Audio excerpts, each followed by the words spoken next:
I wanted to save some defensive talk for tomorrow, but we can sort of touch on it now, Jordy, because as you said, we talked about the offense yesterday. A ton of question marks. And I got in that argument online with that guy from Ohio where he's sitting there and he's tweeting all about, like, are y'all being purposely obtuse? We all know that Joe Brady ran the offense last year and all this stuff. And what frustrates me about that guy is, look, LSU's offense is going to take a step back this year. The math gods demand it, right? The math gods demand it. It doesn't matter. Any offense would take a step back from what you witnessed LSU do this season. They would lose numbers if Burrow came back. Yeah, yes. That's a perfect point. And what already makes me angry is that because you did lose Burrow, and he is really the ultimate reason why everything got so juiced up, what makes me already like previs angry before even seen it is that when they take their step back, guys like this are going to be championing this false correlation and causation argument. Oh, well, it really was Joe Brady and seeing blah, blah, blah, blah, blah. So just be prepared for that. But offensively, I still think they got a lot of talent. I still think if that offensive line shows up, that they are going to be very damn good. They may be even better on the defensive side of the ball. They're going to be better. You think so? Now, are we talking they're going to be better than the offense, or they're going to be better than last year's defense? Last year's defense. Okay, wow. I think that they're going to be better than last year's defense from a strictly personnel standpoint. And you're talking about personnel that's losing Rashard Lawrence, Kayvon Chasson on the defensive line. At the second level, you're losing everybody. You're losing all of your productivity pretty much in Jacob Phillips and Queen. On the back level, you're losing the Thorpe Award winner. And you're losing maybe the best cornerback, senior cornerback in college football. I mean, your take feels a lot more hot after you lay that out.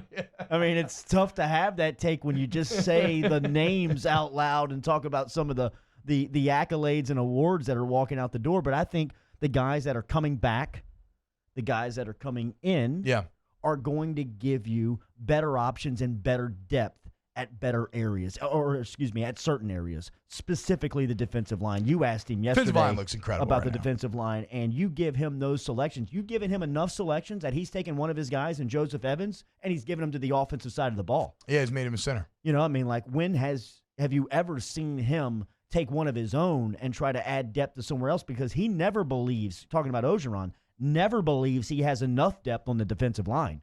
You can. I mean, the team that I always go back to is 2013 Bama, where they had the 9 guys, and they were 3 deep on the rotation, and it made them literally impossible to deal with, especially with the style of offense that LSU was running at the time. So, I mean, when you look at the defensive line options that he has next season, that's better right off the chute. Yeah, no doubt. I mean, they got question marks at linebacker. I think they're shopping the transfer portal for linebackers, but one of those – The guy that I asked about yesterday specifically, and I thought I was setting up Ogeron on to answer this, was Micah Baskerville is the guy that Bo Pelini can't stop talking about. Really? Right? I mean, like, and it's just new eyeballs looking at a new guy and giving a fresh evaluation. For some people, Baskerville had grown a little stale. I mean, he had gotten passed up. He burst onto the scene. He was the guy that started the Florida game when Quinn didn't go 2 years ago. As a true freshman. Right? I mean, you just kind of expected his trajectory to continue to develop and get on the field. Now, Damone Clark looked like he kind of passed him up as far as development and time ready to go to get onto the field.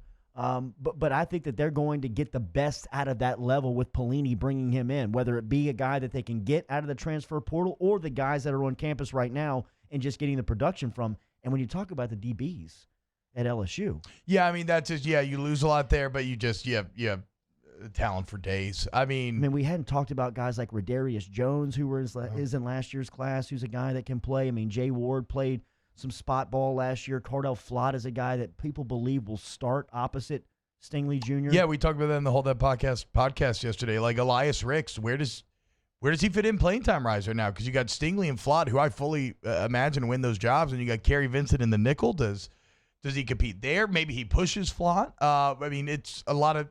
It's prove it time for Elias Ricks now. You know, recruiting's over, and I think he's going to be an incredible player. But if he wants to play year one like Stingley did, he's going to have a harder path to the field than I think Derek Stingley did. Yeah.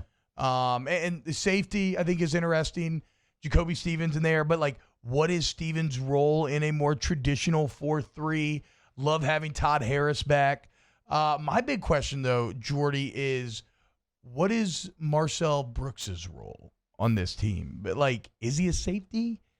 Is he a will linebacker? He said he's going to play safety. I mean, I would almost guarantee that he'll be a part of those third down pass rush packages. In a sport, in a side of the ball that in some programs have become positionless football, I don't know if LSU will play that style as much as they did over the last 2 seasons under Arana with Pelini.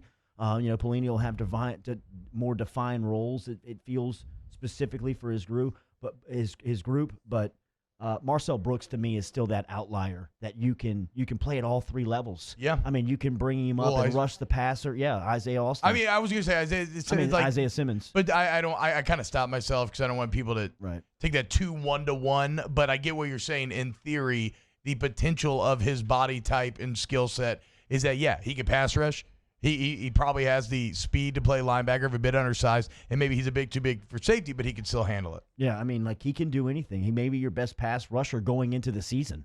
They love TK McClendon right now. I don't know about pure pass rushing. Andre Anthony yesterday jumped off to me. Yeah, how about that? Talking about Anthony yesterday. Also, is this where Andre Anthony and Ray Thornton finally split? Is he a linebacker? Does Ray Thornton stay in the linebacker room and Anthony go to the D-line room? I mean, they're always mentioned in tandem. One player. It's going to be kind of sad if they're like, we were talking about the whole thing. Was it Andre Anthony or Ray Thornton that recovered the fumble at Bama, or did they both? Yeah, they both did. And now if they're in different meeting rooms, they're probably just staring wistfully through the wall. Anybody seen Ray? missing each other. But yeah, and then another name that I don't know if he came up or not yesterday, but everybody's really high on Ujulari. Yeah. That he's going to be an impact pass rusher from day one. Expects him to be an All-American yesterday. I mean, yeah. So, Terrence Butler inside the huddle. Have you guys seen Todd Harris lately? I did see Todd Harris the other day, and Butler is directly spot on. He said the kid's been eating the weights. I mean, he is jacked. Well, bro, you have nothing in that, and I love that because that means he responded the right way. You tear your ACL, it sucks. Okay, do you know how easy it would be to get depressed when you were going to be a key member of this team? And then you tear your ACL, and you're happy for your guys, but you watch them to go on to win the national championship, and you didn't get to be as much of a part of it as you would have wanted. And it's real easy to get depressed and to shut it down and not do the right things. But, yeah, like you're talking about, it looks like Todd Harris responded the complete opposite way, and he's just using it as motivation to get back and get back even better.